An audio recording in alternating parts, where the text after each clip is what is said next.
skal. Far siger, du er tosset. Er du nervøs? Nej, jeg er sgu ikke nervøs. Jeg drikker altid.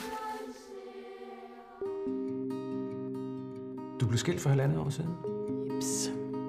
Og siden er det gået ned ad bakke. Hvordan har du det? Jeg rigtig kan se drengene igen. Jeg savner dem helt vildt. Kom ikke over og sige hej. Er det mærkeligt? Kom så, dreng. Hvornår så hej til mor? Hvad tror du, din kæreste ville sige, hvis du kom hjem med min hoved en dag? Jeg har ekstra ansigt. Og så kan man tage en hel kilo her. Vi kunne bytte for en dag. Er du gammel? Søde kære Tia, du kan ikke sidde her og kigge på det, vel? Det er ikke noget teaterstykke, Christian. Det er mit liv. Og jeg har kun drengene. Jeg har kun dem. Kør nu hjem, Tia. Kør nu bare hjem.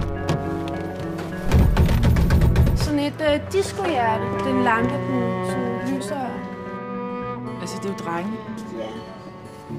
Jeg er snart med far, hvis det er det, jeg tænker på. Det er jo løgn. Hvad siger du?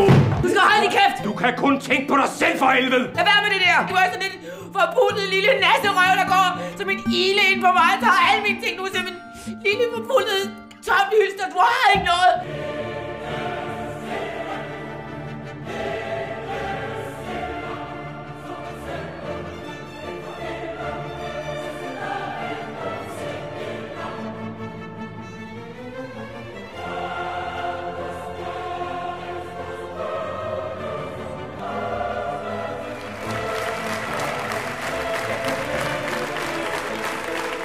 Selvom vi ikke kan sige det.